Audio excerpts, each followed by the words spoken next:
धान के फसल में बालियां निकलते समय तीन प्रमुख कीट और तीन बीमारियों का सबसे ज्यादा अटैक देखने को मिलता है। अगर आपके धान के फसल पर इन कीटों और बीमारियों का अटैक हो जाता है तो फिर इसका सीधा प्रभाव आपके उत्पादन पर देखने को मिलेगा। तो किसान भाइयों, यह कौन से कीट है, कौन से बीमारी है, इसका अटैक हमें कब देखने को मिलेगा, इसको जानना हमें बहुत ही जरूरी हो जाता है। क्योंकि यदि इसको हम जान जाएंगे, पहचान जाएंगे और समय रहते इसके लिए स्प्रे कर देंगे तो फिर हमारे धान के फसल में जो उत्पादन है इस पर किसी भी तरह का फर्क नहीं पड़ेगा। तो किसान भाइयों, यह कौन से कीट है, कौन सा बीमारी है, इसका अटैक हमें कब देखने को मिलेगा, पूरा जानकारी के लिए वीडियो को अंत तक जरूर देखें। जानकारी पसंद आए तो वीडियो को ज़्यादा से ज़्यादा लाइक करके शेयर कीजिए, जिससे कि दूसरे किसान भाइयों को भी लाभ मिल सके। चैनल पर नए आए हैं, वीडियो को पहली बार देख रहे हैं तो अभी सब्सक्राइब करके बेल वाले घंटे को जरूर दबा दीजिए, क्योंकि हम खेती से संबंधित इसी तरह के नए नए जानकारी लाते रहते हैं। तो किसान भाइयों, चलिए शुरू करते हैं।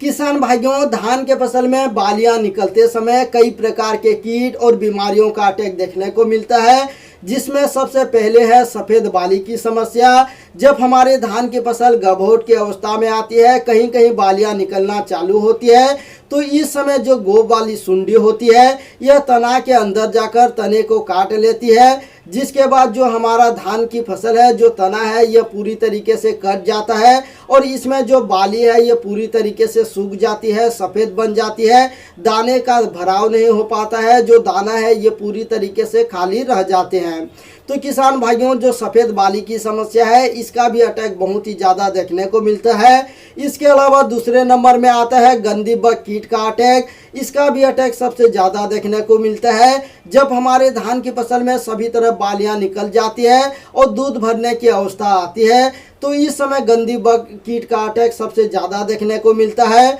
और जो गंदी बग कीट है यह उस दूध को चूस लेता है, जिसके बाद जो दाना है यह पूरी तरीके से खाली रह जाता है और प्रति बाली में लगभग 15 से 20 दाने फिर बदरा बन जाते हैं, जिसका सीधा प्रभाव हमारे उत्पादन पर देखने को मिलता है। किसान भाइयों, तीसरे नंबर में आता है बैक्टीरियल पेनिकल माइट यानी कि मकड़ी। जब हमारे धान की फसल बालियां निकल जाती है, झंडा का रूप लेने लगती है, तो इस समय मकड़ी का सबसे ज़्यादा अटैक देखने को मिलता है। मकड़ी के कारण भी हमारे धान की फसल में जो दाने की क्वालिटी है इस पर बहुत ही ज़्यादा बुरा प्रभाव देखने को मिलता है। जो दाने हैं यह हल्के भूरे काले रंग के हो जाते हैं और जो बाली में कुछ कुछ जो दाने हैं ये अच्छी तरीके से दाने नहीं भर पाते हैं और उसकी जो क्वालिटी है यह बहुत ही ख़राब देखने को मिलते हैं।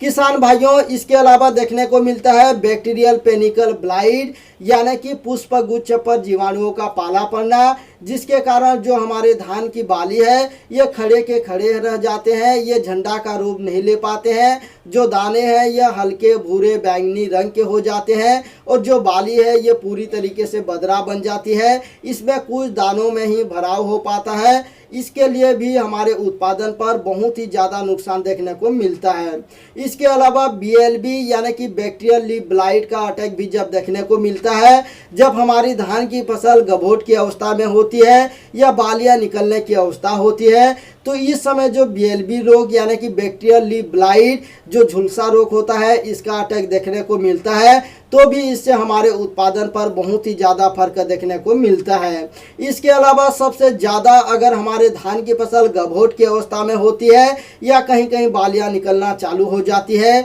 और इस समय अगर सीड ब्लाइट का अटैक देखने को मिलता है, सीड ब्लाइट का अटैक जब बढ़ जाता है तो इससे भी हमारे जो दाने हैं ये काले हल्के भूरे रंग के हो जाते हैं, जो दाने हैं उसमें अच्छी तरीके से दूध नहीं भर पाते हैं, क्योंकि जो तना है यह पूरी तरीके से सड़ने लगता है, इसलिए जो पौधे हैं ये अच्छी तरीके से भोजन नहीं बना पाते हैं। और जब हमारे धान की फसल बालियां निकलने की अवस्था होती है, बालियां निकल रही होती है, दूध भरने की अवस्था होती है, तो इस समय पौधों को ज़्यादा खाना बनाने की आवश्यकता होती है। इसकी वजह से जो तना है यह सड़ने लगती है, पत्ता सड़ने लगती है, तो इसकी वजह से जो पौधे हैं ये दाने में अच्छी तरीके से भोजन नहीं पहुंच पाती और दाने पर बहुत ही बुरा प्रभाव देखने को मिलता है और इसका सीधा हमारे उत्पादन पर बहुत ही ज़्यादा फर्क देखने को मिलता है। तो किसान भाइयों, यह था धान के फसल में बालियां निकलते समय तीन प्रमुख कीट, जो कि सबसे पहले है गोब वाली सुंडी, तना छेदक, सफेद वाली की समस्या। इसके अलावा बैक्टीरियल पेनिकल माइट यानी कि मकड़ी।